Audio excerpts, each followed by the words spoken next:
आज का अखबार। नमस्कार, लेट्स माइक में आपका स्वागत है। आज का अखबार के साथ मैं राखी जैन। यहाँ हम देश दुनिया के सबसे बड़े और विश्वसनीय अखबारों से चुनते हैं वो रिपोर्ट्स जो सिर्फ खबर नहीं, आपकी समझ और सोच को गहराई देती हैं। द न्यूयॉर्क टाइम्स में प्रकाशित लेख the Trump vibe shift is dead में लेखक ये तर्क रखता है कि अमेरिका की राजनीति और संस्कृति में जो ट्रम्प वाला माहौल 2024 की जीत के बाद अचानक हावी होता दिख रहा था, वो अब खत्म हो चुका है।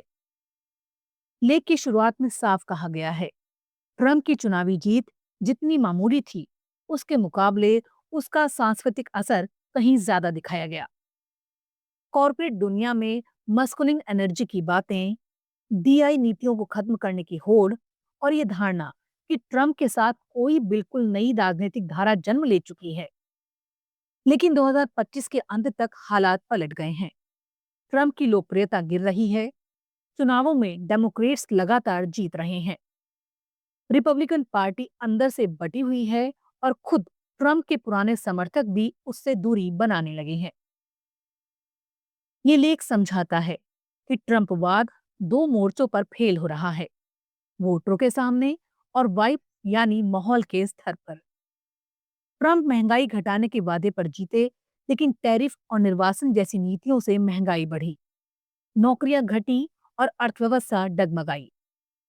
दूसरी तरफ जिस बेरहमी और क्रूरता को कुछ लोग कूल मान रहे थे, वही अब आम लोगों को खटकने लगी है।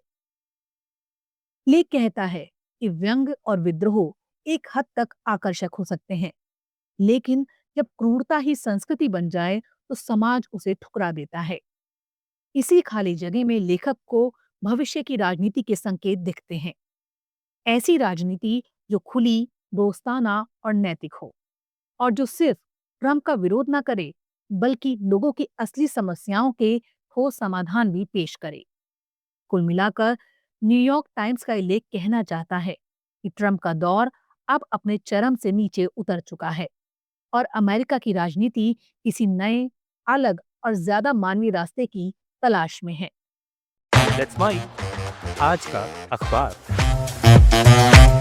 द गार्जियन में प्रकाशित लेख flamboyant, furious and full of hope, CM80 is a sound of 2025 में लेखक कहता है, अगर कोई ये समझना चाहे कि 2025 में जिंदा होना कैसा महसूस होता है, तो आयरिश गायिका गीतकार CM80 का संगीत उसका सबसे सटीक जवाब है।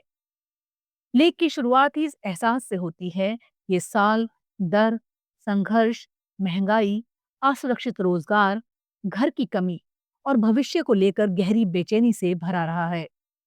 ऊपर से इंटरनेट और सोशल मीडिया ने गुस्से, नफरत और बेतुकी बहसों को इतना सामान्य बना दिया है कि लोग अक्सर बिना जाने समझे उसी नकारात्मक भंवर में खींचे जाते हैं। लेखक के मुताबिक इस माहौल में युवा पीढ़ी जिंदा तो है, लेकिन फल फूल नहीं पा रही, बस इसी तरह दिन काट रही है।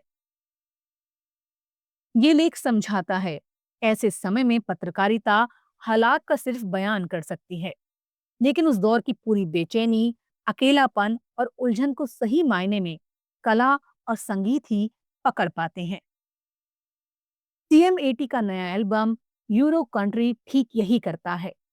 लेखक बताता है, इस एल्बम के गीत पूंजीवाद के उस दौर में पले बढ़े लोगों की भावनात्मक हालत को सामने रखते हैं। बढ़ती तन्हाई, आर्थिक असुरक्षा, रिश्तों में खिंचाव, लेकिन साथ ही ये संगीत इंसानी गरिमा और उम्मीद के पक्ष में खड़ा होता है। ये दुनिया की बेरुखी को दिखाता है, पर मानता है कि हालात बदले जा सकते हैं।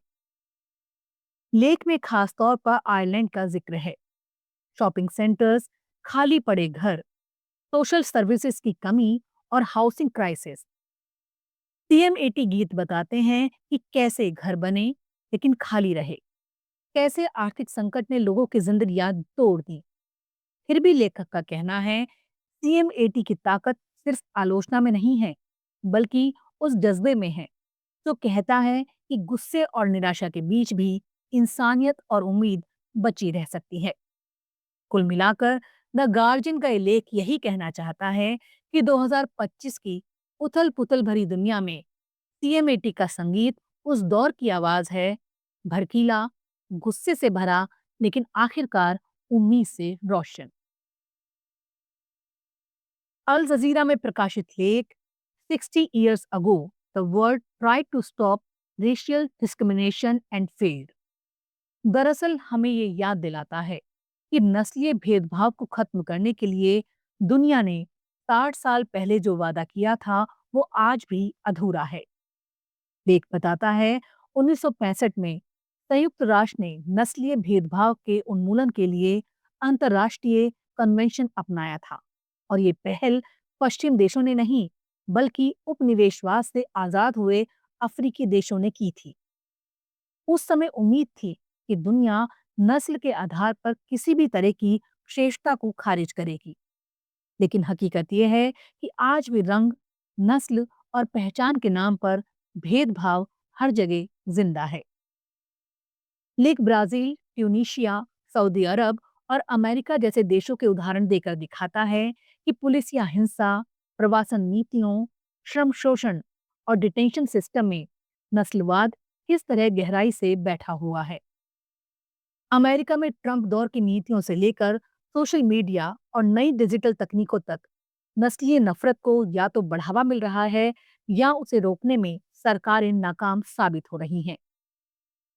लेख ये भी साफ करता है कि आज के नस्लवाद की जड़ें यूरोपीय उपनिवेशवाद और गुलामी के लंबे इतिहास में हैं, जिसे पश्चिमी देश अक्सर बीते दौर की बात कहकर नजरअंदाज करते हैं।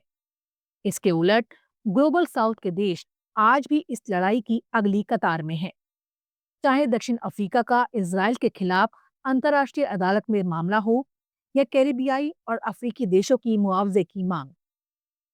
लेख का मूल संदेश यही है, नस्लवाद कोई पुरानी समस्या नहीं बल्कि आज की संरचनात्मक सच्चाई है और जब तक सरकारें इसे गंभीरता से स्वीकार कर ठोस कदम नहीं उठाएंगी तब तक बराबरी सिर्फ कागजों में ही बनी रहेगी।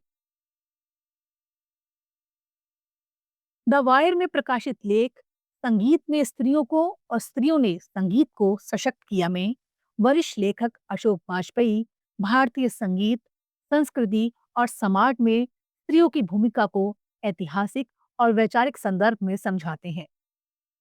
लेख की शुरुआत उस आम धारणा को चुनौती देने से होती है कि शास्त्रीय संगीत अभिजात, पुरुष प्रधान और जनजीवन से कटा हुआ रहा है। वाजपेयी बताते हैं, परंपरा में देवी सरस्वती, ऋषिकाओं की ऋग्वेदिक रचनाएं और नृत्य और लोक कलाओं में स्त्रियों की सशक्त उपस्थिति तो दिखती है, लेकिन संगीत में उनके प्रमाण कम मिलते हैं। इसके बावजूद आधुनिक हिंदुस्तानी शास्त्रीय संगीत में स्त्रियों की भागीदारी तेजी से बढ़ी और लोक संगीत में तो पहले से ही निर्णायक भूमिका में रही हैं। लेख कहना चाहता है, संगीत और स्त्रियों का रिश्ता एक तरफा नहीं बल्कि दो तरफा सशक्तिकरण का उदाहरण है।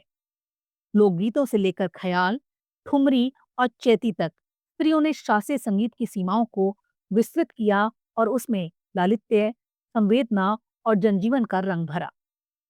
राग रागनियों से लेकर बंदिशों तक संगीत की संरचना में ही स्त्री तत्व रचा बसा है। फिल्मी संगीत में लता मंगेशकर जैसी गायिकाओं ने अभूतपूर्व ऊंचाइयां हासिल की। वाजपेयी आगे मौजूदा समय की सांस्कृतिक विडंबनाओं की ओर भी इशारा करते हैं, जहां दिखावटी संस्कृति तो बहुत है, लेकिन संवाद, शिष्टता और सृजनशीलता का अभाव बढ़ता जा रहा है। कुल मिलाकर लेख ये समझाता है कि संगीत ने स्त्रियों को सामाजिक प्रतिष्ठा और आत्मबल दिया और स्त्रियों ने संगीत को गहराई, विस्तार और मानवीय संवेदना से समृद्ध किया। आज का अखबार में फिलहाल इतना ही। देखते रहिए, सुनते रहिए लेट्स माइक। नमस्कार। आप सुन रहे थे let's mike more than radio. Follow कीजिए हमें हमारे सोशल मीडिया प्लेटफॉर्म्स पर। It's time for news. It's time for more than radio. Presenting the first radio news app, Let's Mic. Let's Mic, a news-based app on your phone where you get to watch and listen news, talk shows, interviews, radio show podcasts. On Let's Mic, you get all relevant information of TV, print, radio, podcast, and digital.